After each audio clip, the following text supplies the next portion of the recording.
face wet with tears. Mommy? Don't cry, it's annoying. But... Suzuha walked over to Kagari and knelt down so they'd be at eye level. He had no intention of spoiling her. Her goal was to save billions of lives. This was her first mission. Listen, from now on I'm treating you as a member of Valkyrie. You work for me, and you're not a civilian. This is the year 1975. Nobody we know is alive here. Dad and Big Sis Mayu haven't even been born yet. In other words, there's no one to protect us. Only one who can protect you is yourself, got it? Yeah. Kagari was a brave girl. She finally realized that now wasn't the time for tears. She tried to stop crying. It wasn't working well, but it was a lot better for her emotions than sobbing. It was a smart girl. Suzuha knew that. Not a lot of time. If someone from this era finds the time machine, it'll cause a big commotion. The machine had landed on the roof of the radio building, which wasn't a spot that people visited often. The chances of anyone finding it were slim. But in this era, they had no one to help them conceal it. That meant they couldn't stay long. They needed to finish our mission quickly and move to the next time period. If something goes wrong, can't we just use the time machine to come back? Not enough fuel. We can't jump an infinite number of times. If it won't work when it really counts, then this is all for nothing. See. Stand up. Suzuha stepped out of the machine and beckoned to Kagari.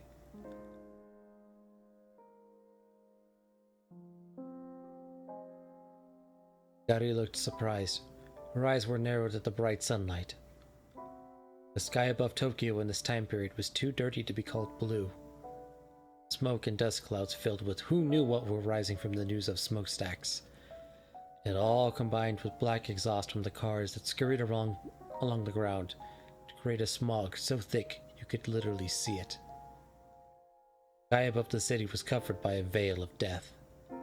But still, it was the first clear sky that Kagari had ever seen.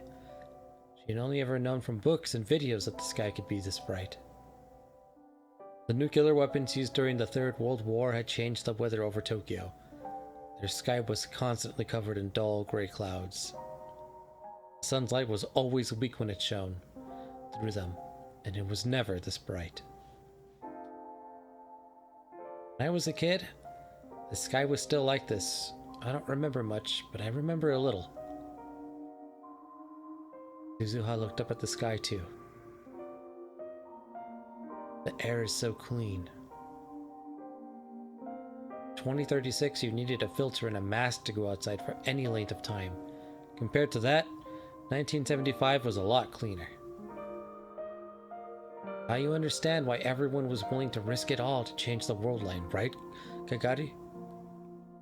World lines, history. You can worry about that stuff later. For now, just focus on protecting the sky.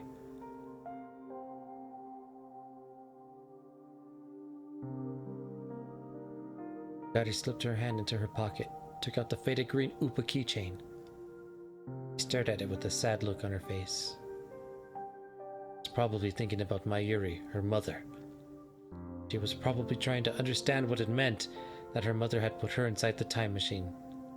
Damn, Kagari. Right. Oh, man.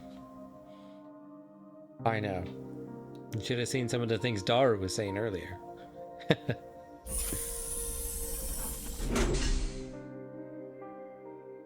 Suzuha decided that Kagari was alright now, and closed the hatch on the time machine from the outside. Chill, girl. Right? Take a chill pill. Relax. Suzuha decided that Kagari was alright now. Closed the hatch on the time machine from the outside. The lock flipped on automatically. The only person who could open it now was Suzuha, whose biometrics had been loaded into the system ahead of time. Even if someone did find the machine, it'd be a while before they found out what it was. Gary, look at this.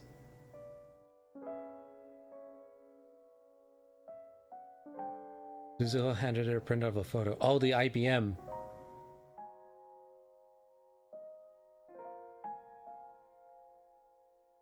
What is this? A retro PC called the IBM 5100. None of the ones in our time still worked, but here, we should be able to find a working one. Our first mission is to split up and find it. Yeah! Can communicate with this. She handed Kagari a small transceiver. I was told it doesn't have a very long range, so don't expect too much from it. Okie dokie. We'll meet in front of this building every 90 minutes for a status report. Got it? Okie dokie. Good answer. Suzuha nodded and patted Kagari on the head. Okay, let's get started.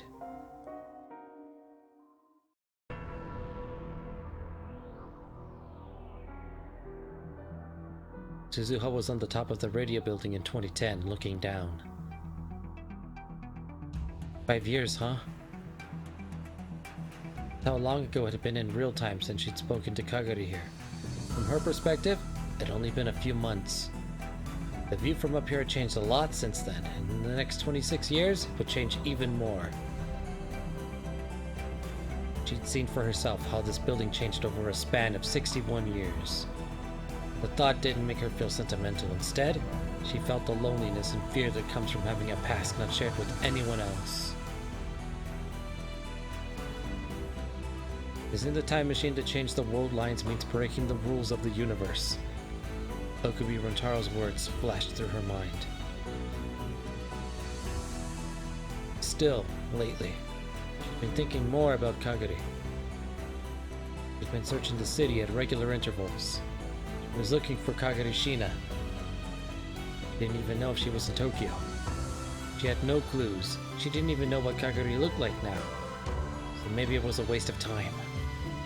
Even so, she had to find Kagari herself. She hadn't had any better luck today. She turned around and looked toward the time machine. It would come here every day. The primary reason for coming was to see if her father, Hashida Itaru, had been here. Anytime she let her guard down, he would come to try and examine it. She told him it would cause a time paradox, but he didn't listen. She needed to keep constant watch. To be honest, she had a lot of things she had to do. Then she heard the metal door to the roof open. Was it her dad?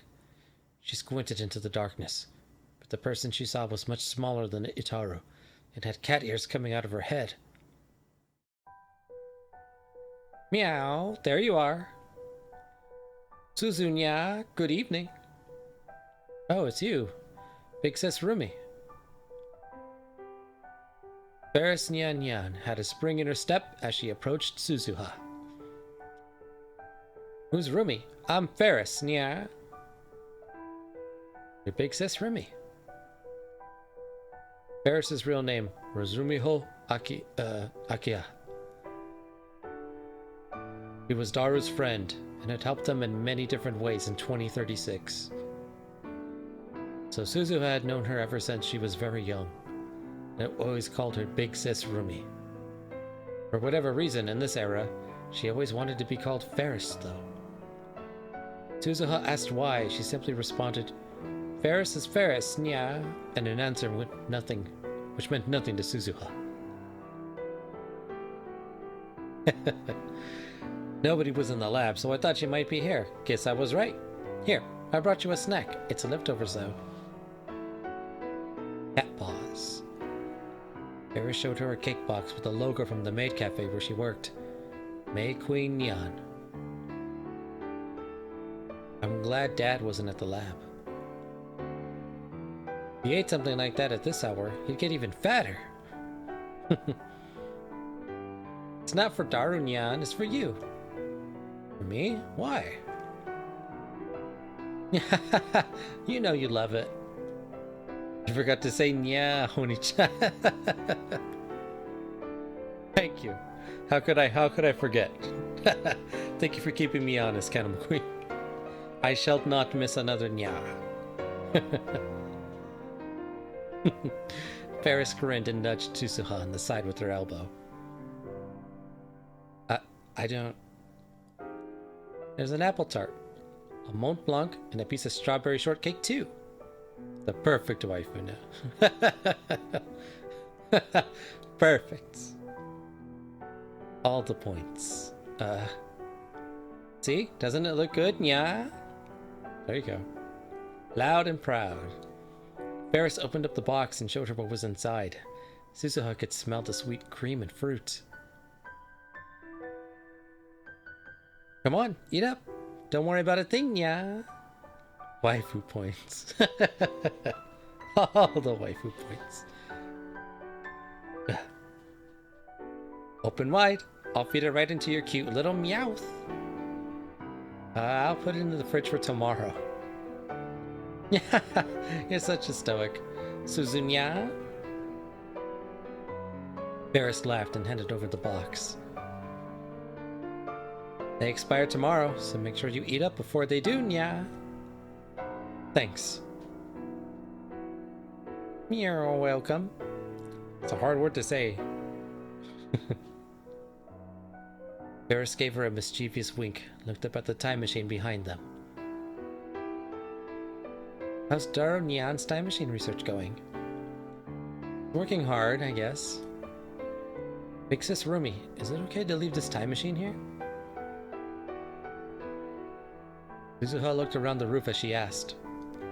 It was solely thanks to Ferris that no one had really noticed the massive object on the roof. He was the heir to a rich family that had a lot of influence in this area, and had contributed a lot to the development of Akihabara. She was helping to hide the time machine. Yep, I rented out this whole floor, or roof I guess. It's fine, yeah. I told the owner that they were developing a VR game. It's not the best excuse in the world, but it works. It's a huge help. Don't worry about it. I'm always ready to help you save the world's elementals from the Byaki, nya. Right. Since many years ago, well, I guess many years in the future, I've been wondering. But sometimes what you say is really hard to understand. What language is that? Don't think, nya. Feel. Oh, come on. It's so cold. I think I'm going home, nya. In the end, she never could get an answer. To Tsuzuha, Ferris was always a great mystery. I'll walk you home. Let's go together. Meow. Then you can have dinner at my place too. Wasn't what I meant. You never eat any real food, do you? Whenever I see how stoic you are, I always feel like I have to do something, yeah. Like a protective or motherly feeling, it stirs something like that within me. I'm just fine. Before she finished her sentence, she felt someone looking at her. She glanced around. Yeah, what is it? Shh. Listened carefully. She definitely heard a very faint sound from the direction of the metal door that led to the stairs. It was small enough that Tsuzuha was only able to notice it because of her training. Someone's there. Meow, meow. They probably heard us. Most of the discussion was worthless. They've talked about the time machine a little. If someone heard that...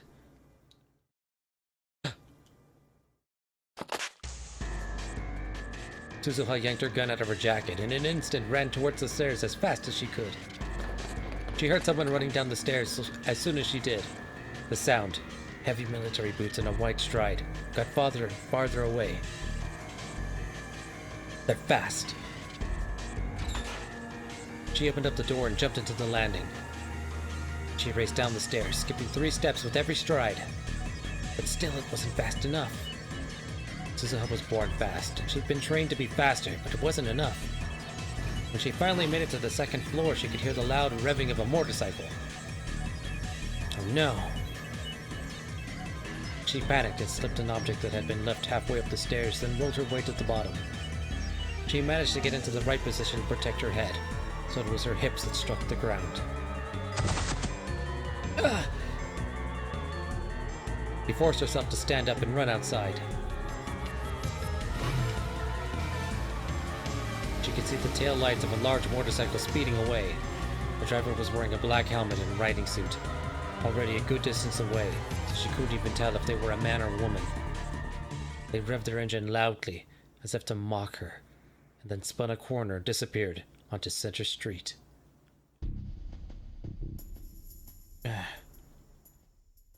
Suzu Nyan! A little later, Ferris caught up. Are you okay, Nya?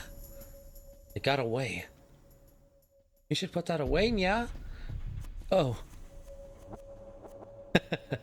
She put the gun in her hands back in her jacket holster, brushed away hair that swat her struck to the brow. What's that, Nya? I don't know, but they weren't a civilian. They'd been trained. Trained? Was there anything on the stairs? A bag, Nya? It was right where I couldn't see it. They probably dropped it deliberately. And they revved their engine right when I was coming by it. I fell for it. I mean, it was a trap, Nya? Only someone with special training could do that on a moment's notice. No one else could. Suzu glared in the direction of the bike disappeared and stared at to think. Was it CERN? It was an unofficial CERN group, the Rounders, that were searching for IBN 5100s in Akihabara. Okabe Rintaro had told her that. I'd only encountered them in another world line. I don't know who it was. It's clear that someone other than us knows about the time machine. Said that they knew more about it, but weren't going to do anything more? Or did they intend to steal the time machine from her? When she didn't know, she had to assume the worst, or she wouldn't be prepared to deal with it. She looked up to the sky and sighed. It was becoming a bad habit. Hey, Big Sis Rumi, don't tell Uncle Okarin and the others, okay? Meow, why? Uncle Okarin knew about it. He might say it was too dangerous, and that we had to destroy the time machine, you know? Yeah, it's true, but I'm going to protect the time machine, no matter what. I need to take Uncle Okarin to the entrance to Steins Gate. It was the promise I made to my dad, and to all the people who sent me here. Suzu, Nya? Alright, Nya. In exchange, just make sure you tell Daru, Nya. Okie dokie.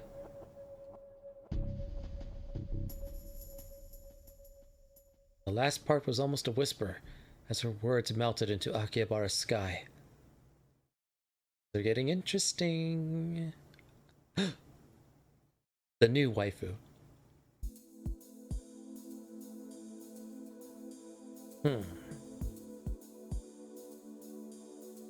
Maho, Ihayo, Yaho, Hirajo. Gonna call her Maho for short. Was fidgeting. She knew exactly why, but she still didn't want to admit it. Maho, are you ready? Oh, yeah. She awkwardly stood up from the chair as Dr. Leskinen spoke to her. What? I thought you'd put some more effort into it, but I guess not. Dr. Leskinen stared at her for a moment and then spoke. It was obvious he was referring to her outfit. I'm not going to a party like I was last time. You wore your lab coat to that too. It was because I forgot my clothes. That's right. Dr. Leskinen was wearing his translator all the time these days. In fact, he'd actually told Maho to talk to him in Japanese. Now then, I can't wait to see what kind of relationship Lintalho and Kurisu have established. Maho and Dr. Leskinen were about to head into Tokyo proper. There, they were to meet Okabe Rintaro. It'd been 2 weeks since they first asked him to test Amadeus. It was time for the first report. Of course, that was the reason Maho was fidgeting. He was nervous to meet Okabe. No, to see Kurisu for the first time in quite a while. Of course, Maho was able to talk to Kurisu anytime she wanted, but since she asked Okabe to be a tester, she tried to avoid doing so as much as possible. Didn't want her conversations to add any extra noise. Professor, before we leave, can I ask you something? Whatever you like. Why Okabe? Maho had wanted to ask Dr. Leskinen that for a long time. If she was going to ask it though, now was the time.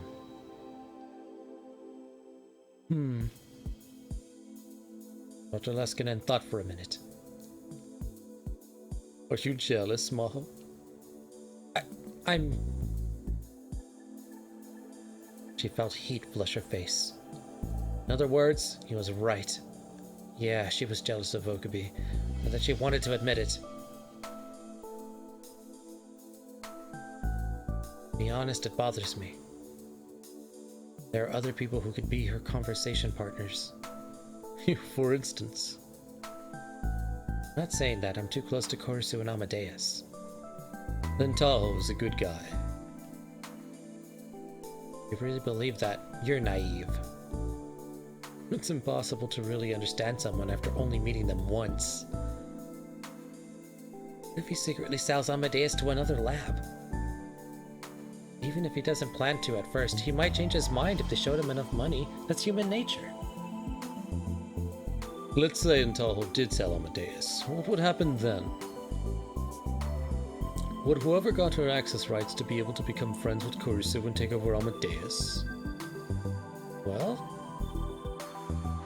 Maho asked herself the question and then realized the chance was almost zero. Impossible. Yes, it's impossible. Because if that ever happened, Kurisu would refuse to talk to them. In that sense, Amadeus is a very difficult system. It doesn't do what you want it to. Of course, it is possible that Amadeus could be persuaded. But you could say that's why I chose you and Kurisu as its models. Dr. Leskinen gave her a mischievous wink. Both Kurisu and I have difficult personalities. It'd be hard to persuade us to do anything. She knew he was teasing her, so she decided to say it. Indeed, you two are truly merciless. And that is the best security I could get. Sounds like an insult. You two are the finest ladies our institution has to offer.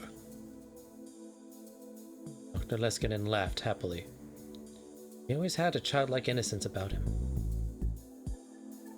Either way, the Amadeus AI is a tricky thing. You could say that's what makes it interesting. Keeping them to ourselves won't bring us any progress, will it? I've been thinking about how I wanted to find a catalyst that could prompt Amadeus to really evolve. And I wanted it to be someone who didn't have anything to do with the research. Lintalho is smart, and I think he's a good choice. He's also a friend of Kurisu's.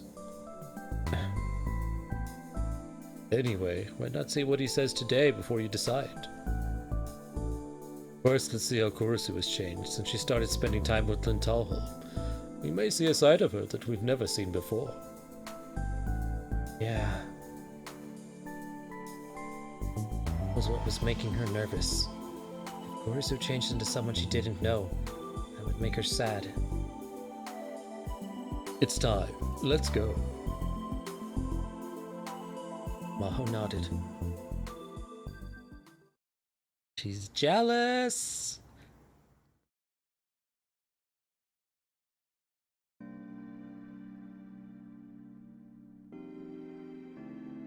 I walked into the grounds of Yanabayashi Shrine, quietly took a look around. Several cats were sunbathing beneath the cold winter sky. There was no sign of anyone else. Lukako wasn't back from school yet. Okay, I could talk to Kurisu without anyone staring at me here. I'm supposed to meet Dr. Leskinen and Maho after this. Before that happened, I wanted to confirm something with Kurisu. Decided to start the app. Whenever I talked to Kurisu, I needed to pay attention to where I was. People would stare if I did it in a crowded place. I wouldn't do it around my family or anyone I knew. In that sense, with the exception of the fact that Lukako and Mayuri might show up, Yonabayashi Shrine wasn't a bad spot.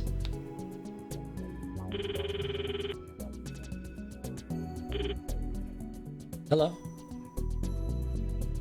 We need to talk. You're meeting with the professor and Maho after this, right? Is that what this is about?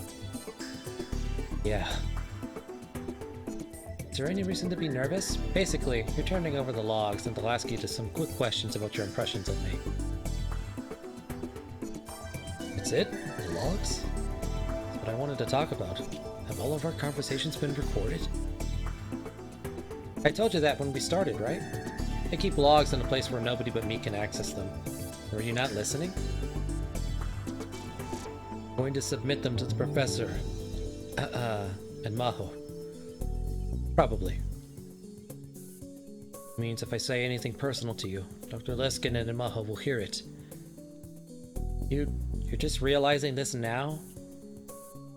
Yeah, it was a little late. Kurisu and I had been talking for 2 weeks. Should have asked about this when I got access key for Amadeus. I just realized today. Hey, have I told you anything I shouldn't have so far? Like the fact that you were barely able to talk to any girls at a matchmaking party? Or the fact that your family sells vegetables, but you hate eggplants? I don't hate eggplants, I'm just not very good at eating them. If that was all, I didn't really care. Or the fact that the first time we talked, you called me Christina. Ugh. Please forget about that. Human memories are ambiguous, and as time passes, they become more subjective, tend to be compressed into a single narrative. Regardless of whether the memory is a good or bad one, it's common to only be able to remember words that left an impression, and that impression will often alter your memories of the surrounding conversation. Huh? What's she talking about? I'm not saying that's a bad thing, that's just how human memories work. But Amadeus isn't a human, it's an incomplete AI, still in the research stage. This is a big problem for Maho and the professor, but actually, Amadeus still can't perfectly replicate the ambiguity of human memories. Big words. In other words, it can't completely replicate the high-level brain function that is forgetting. Huh? But at the ATF seminar, Dr. Leskinen said that Amadeus would forget unneeded information. Yes, I do forget things, but remember what I said. I record things in a log, like it's my secret diary. So in the end, all the information is still kept there. And if I load that, all the data I should have forgotten will come floating back to me, okay? In other words, asking her to forget was a waste of time. Another plan would be to delete my logs, but those are my backups, so that's not happening. Even if I could delete one area, the result would be the same. I'd analyze the surrounding conversation and automatically reconstruct the missing portion. If you want to alter my memories, you'd have to mess with my primary program. I didn't have that level of access. I didn't understand how the program worked at all. So basically, until I told Kurisu why I called her Christina, she was going to keep asking. What a pain. So, why Christina? You really don't give up, do you? I'll hang up right now if I have to. Even if you run, as I've just explained, I won't forget. The more you try to change the subject, the more interested I get, you know? Or is this a ploy to get me to pay attention to you? You're the one who wants attention. You call me in the middle of my university lectures. And not only that, you message me all the time on Rhine. Got too much curiosity. If you keep poking your head into things, one of these days you're going to regret it.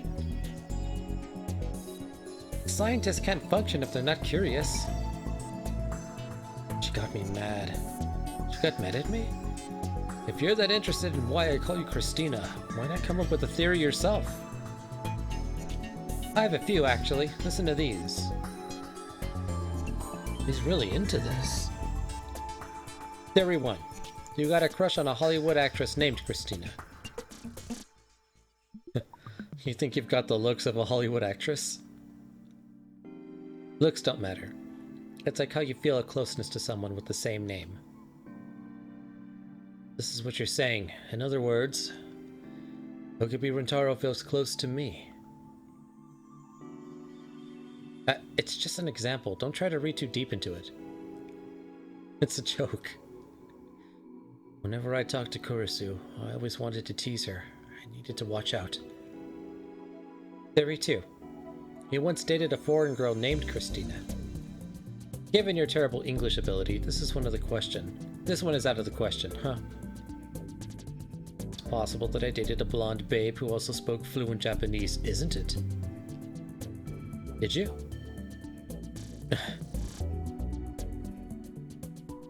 Silence is an admission of defeat. Sorry. Theory 3. You knew the original me and called her that either directly or indirectly. This is also unlikely if you call me that. I know what I'd say. Stop adding Tina. Yeah, it was exactly right. Exactly what Kurisu said. I didn't stop because I was embarrassed. The genius named Makase Kurisu was the person I always wanted to be. What do you mean? I couldn't bring myself to say her name, so I came up with a nickname to hide my embarrassment. Embarrassment? Yeah, not just with the original either. It happens when I'm talking to you too. Me? I mean, I've never talked to a girl inside a monitor before. What? Well, thank you. Why are you blushing? I'm not. I just didn't expect that you treat me like a girl. It surprised me a little. And that reaction was just like Kurisu. That part of you, I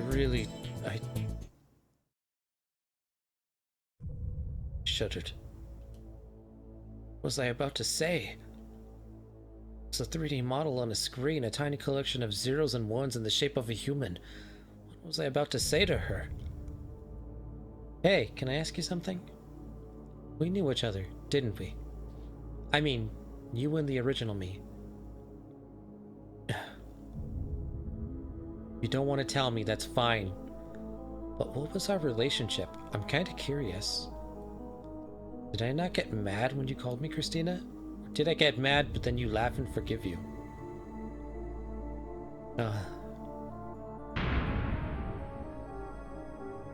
I don't want to die.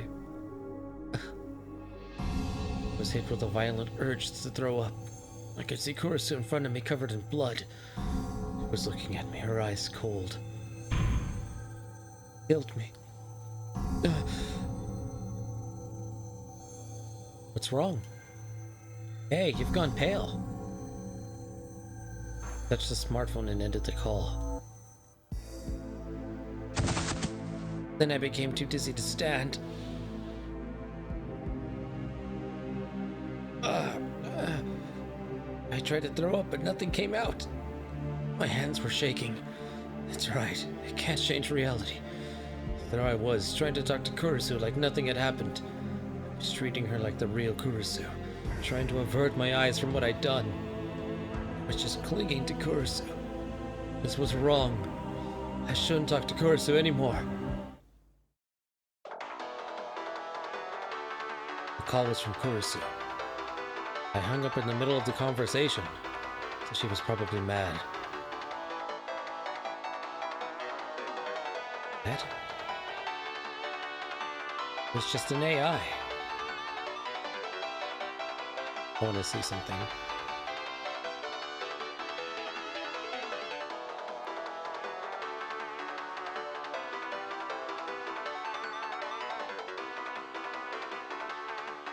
Okay.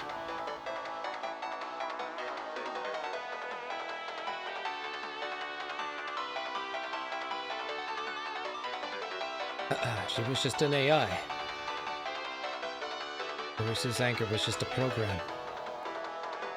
Kurisu wasn't Kurisu. Don't treat them like they're the same. I shouldn't talk to Kurisu anymore. Just the incoming call was almost enough to trigger a flashback. In my mind, I could see an image of Kurisu's bloody face. I should turn off my phone. This was getting bad. I couldn't even stand up. It's been half a year and things were still like this? Even I was surprised. Resisted the impulse to try to throw up again. Just turn off the phone. I wanted to get away from Kurisu. It wasn't her fault. It was mine. I couldn't become dependent on Amadeus. This wasn't right. I needed to stop. I was blaspheming Kurisu's memory. She had sacrificed herself to send me to the Beta World line. I needed to live up to her expectations. I couldn't waste time talking to Kurisu. I needed to accept the fact that I couldn't save her and move on. But the power shut off his call. Listen till you meet Dr. Leskinen after this. Get Kurisu out of your mind. Don't panic. Calm down. Turn off the phone.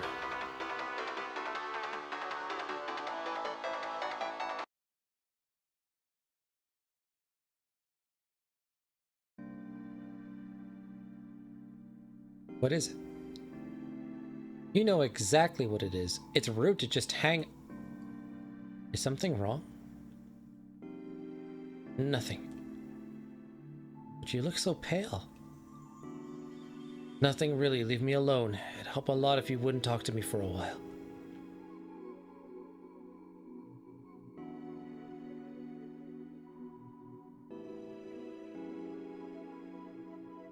Don't push yourself too hard.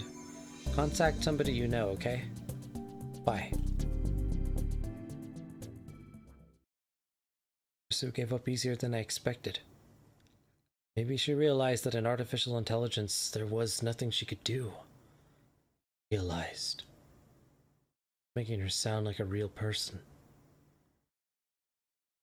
The second that crossed my mind, I almost saw an image of a bloody hand. I gritted my teeth and waited for it to pass. I should really turn my smartphone off until I calmed down a little. It's fine just a moment ago. Now even hearing Kurisu's voice was enough to send me into a panic. Gone back to how I was half a year ago. Back then, even hearing Kurisu's name was enough to make me dizzy.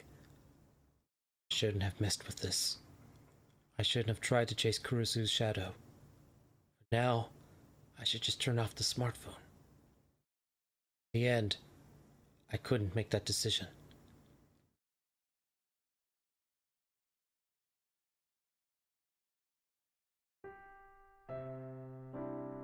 Gulped down an entire bottle of mineral water, caught my breath.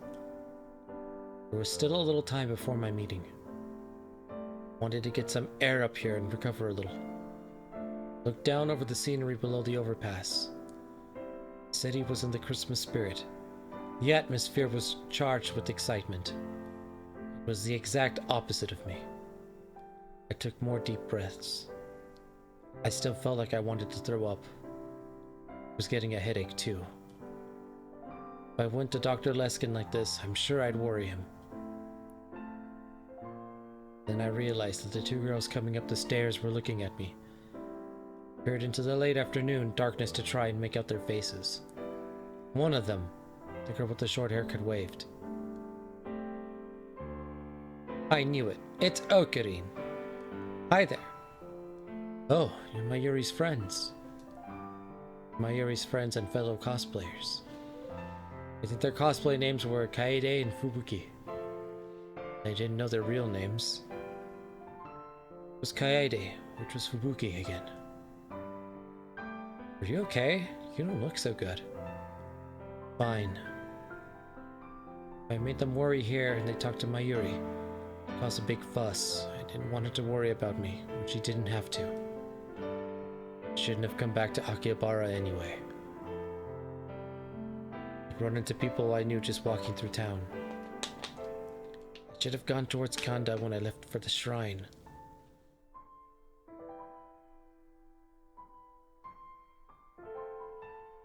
hydration break. You always look like you're hurting somehow, Okudin. Do I? You do. Uki? When Mayushi looks at you, she looks like she's in pain too. When I see her looking at you, I feel like I'm gonna cry. Wait, what am I saying? This Fubuki girl must really care about Mayuri. A little better after hearing that. The girl you like. Huh. Girl I like? An image of Kurisu appeared in the corner of my eye again. A feeling in my hands when I took her life came back. No, calm down. Okudin? I'm sorry. That was rude to ask.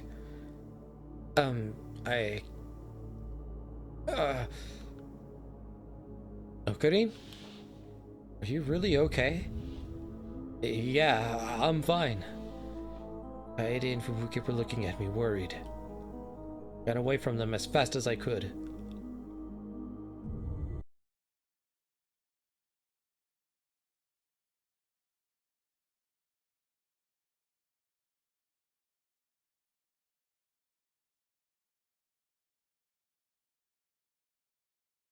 Okay, so let's see. This looks like... I'll make another save here. I actually want to load. So, let's see, let's go back really quick.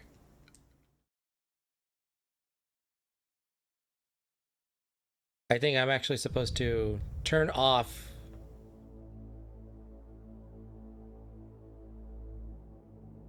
Okay, so that's how I get the phone. We're gonna fast travel. Here's Ryan, here's Amadeus, here's the phone.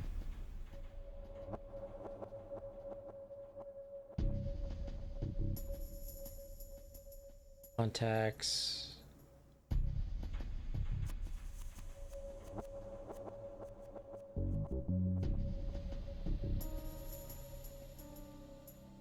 Okay, so both the, okay. We're gonna fast forward, time skip.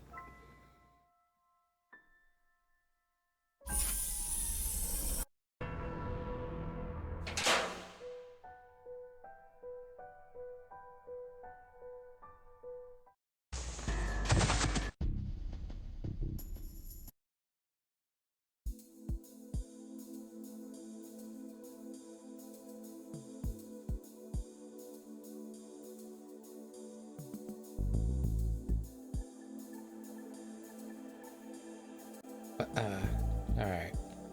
Super fast forward.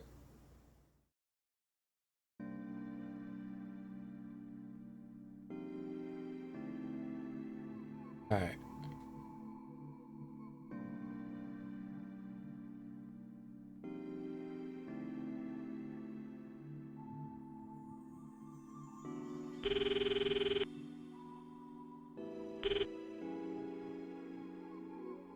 Okay.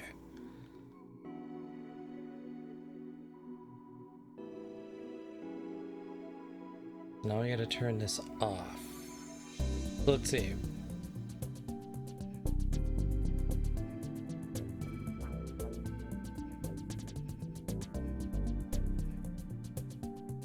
Go through this conversation. Turn off the phone. To make things easier for myself.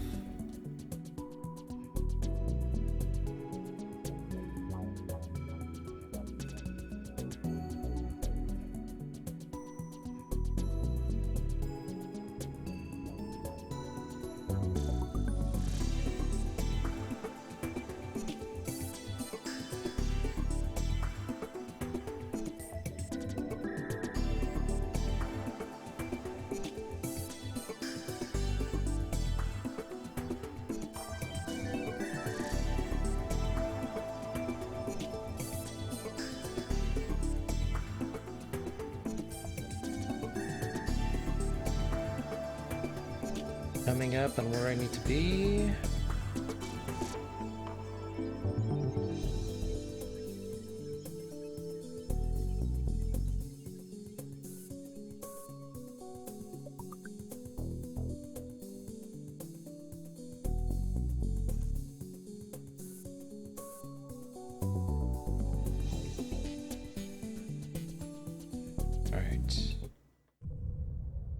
It is. I don't know. We'll try to turn the phone off.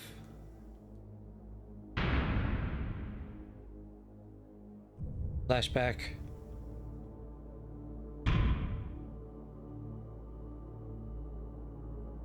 Okay.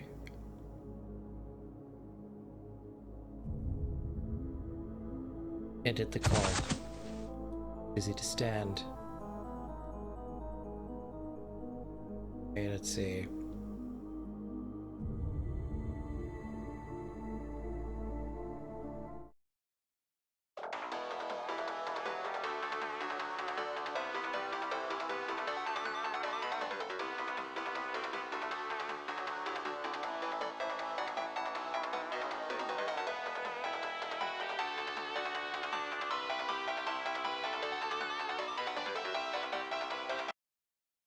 There we go. Phone went silent. I slowly stood up. If Lukaku saw me like this, he'd worry. I should get out of here.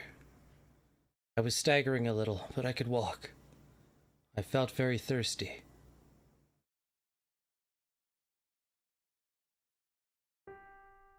I gulped down an entire bottle of mineral water and caught my breath. There was still a little more time before my meeting. I wanted to get some air up here and recover a little. I looked down over the scenery below the overpass. The city was in the Christmas spirit. The atmosphere was charged with excitement. It was the exact opposite of me. I took more deep breaths. I still felt like I wanted to throw up. I was getting a headache too. If I went to Dr. Leskinen like this, I'm sure I'd worry him. And I realized that the two girls coming up the stairs were looking at me. I peered into the late afternoon darkness to try and make out their faces. One of them, the girl with the short haircut, waved. I knew it. It's Ocarine. Hi there. Oh, you're Mayuri's friends. They were Mayuri's friends and fellow cosplayers.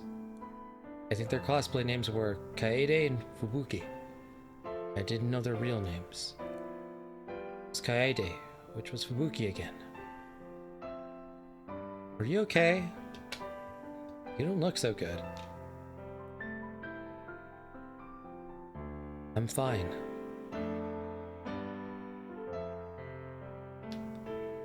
I made them worry here, and they talked to Mayuri. It caused a big fuss. I didn't want her to worry about me when she didn't have to. I shouldn't have come back to Akihabara anyway. Run into people I knew just walking through town. Should have gone towards Kanda when I left the shrine. You always look like you're hurting somehow, Ocarine. Do I? You do. Fubuki? When Mayushi looks at you, she looks like she's in pain too. When I see her looking at you, I feel like I'm going to cry. Wait, what am I saying? Fubuki girl must really care about Mayuri. Felt a little better after hearing that. Who's the girl you like? Huh? Girl I like? An image of Kurisu appeared in the corner of my eye again. The feeling in my hands when I took her life came back. No, calm down. Ocarine? I'm sorry. That was rude to ask. The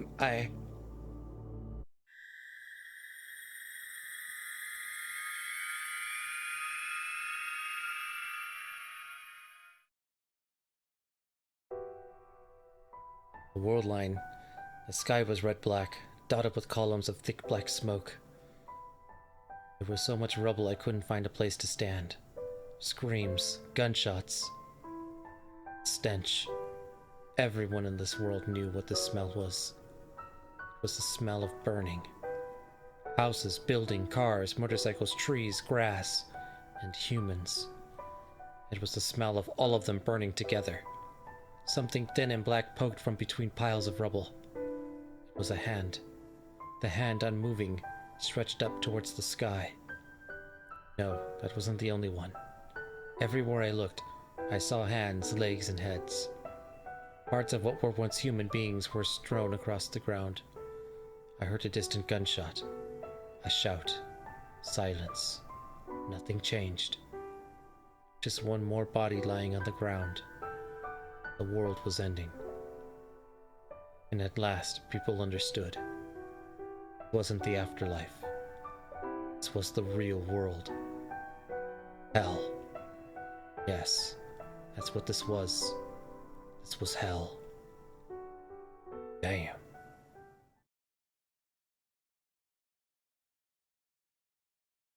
A stray sheep.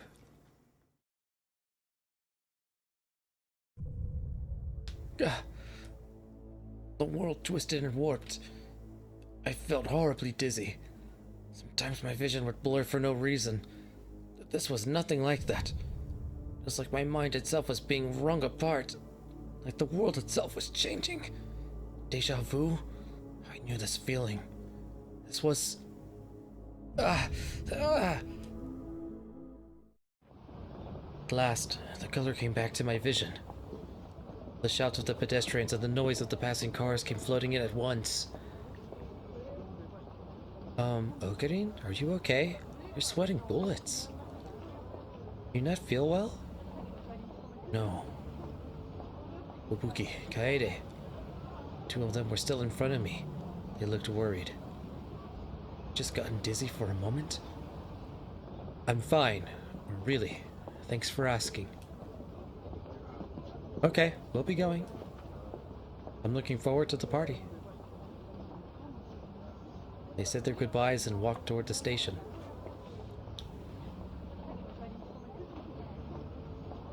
I watched them go, only halfway paying attention.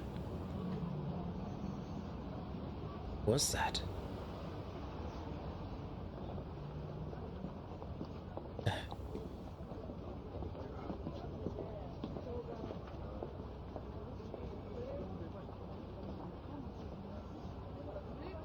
None of the passerbys noticed me standing there. We're all experiencing time sequentially, as one connected moment after another. But I knew what I just saw. That's right. The one person who understood. Feeling was reading Steiner. It meant that the world line had changed.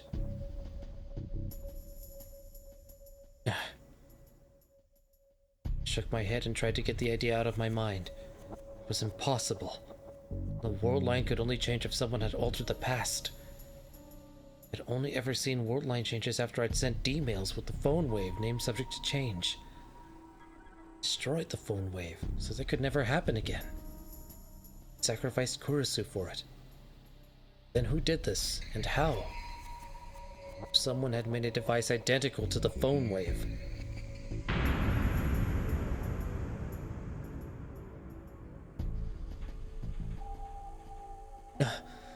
Mayuri.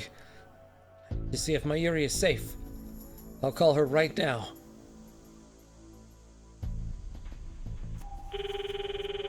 Picked her name off the contacts list on my phone and dialed. I could hear the call sound in my ear. There was no sign of her picking up. 7 seconds. 8. 9. Each second made the fear worse. I felt cold sweat rip down my back. 12 seconds. 13 seconds. 14 seconds. I kept calling and praying anyway. Eventually, after a minute of ringing, the electronic sound suddenly cut out. Doo-da-doo! It's Mayushi. Mayuri, is that you? Mayuri! It's really you, right? Oh, Okarine? What's wrong? The relaxed, easygoing voice I heard most definitely belonged to Mayuri.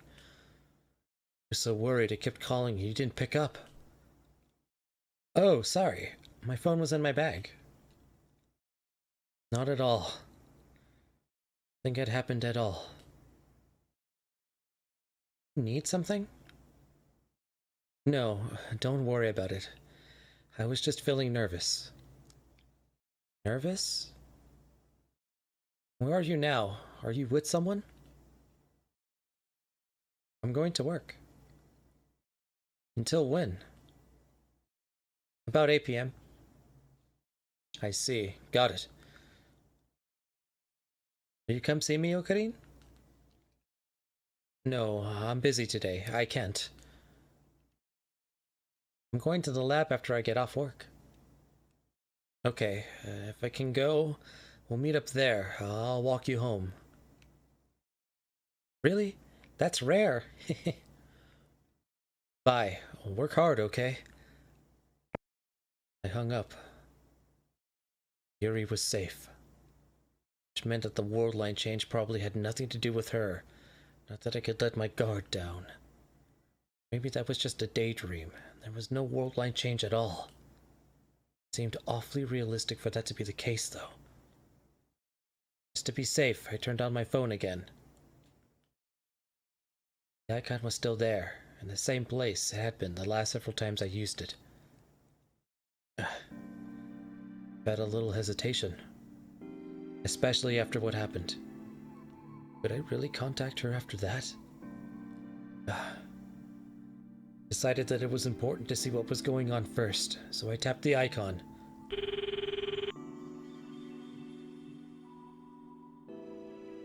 What? Did you forget to say something? Urisu's voice was the same as ever. Not mad? Mad? Why? Because I just hung up on you, so... I already apologized for that, just now. I'm not the kind of person to keep getting mad after I've forgiven someone. Just now? That's right. You called back, didn't you? Called back. I did. It was only 7 minutes and 43 seconds ago. Did you forget? I apologized. To you? You okay? Sue was evidently telling the truth. Didn't look like she was lying, at least. What happened? Your expression's totally different than it was a moment ago. No, I'm fine.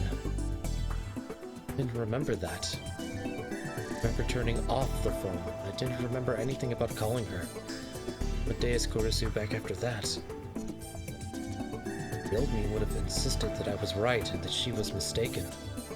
Now, I wasn't sure. For all the different pasts I've experienced and all the sadness and pain I'd gone through, 6 months later, I was still exhausted. What really happened, and what hadn't? What was right? What was wrong? I wasn't sure anymore. I just didn't want to think about it anymore. Past, the future, the fate of the world. Wanted nothing to do with any of it.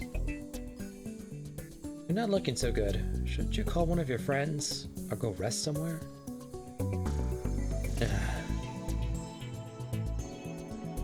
Could be? Hey, Kurisu, can I ask you something? You know what I was about to do after I called you just now? Going to meet with Dr. Leskinen and Maho, right? You're supposed to talk about me. Evidently, my memories matched hers in that regard. Let's see. Should I tell Maho about you in advance? I'm fine, really. Sorry to worry you.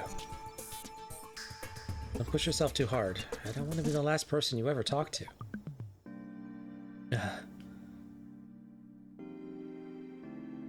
I chuckled bitterly and ended the conversation. I called Daru too, just in case. And evidently I really was on my way to see the professor and Maho. Also told me that almost all of the events of the last few days matched my memory of them. Which meant that even if the world line had changed, nothing had changed nearby, where I could have seen it.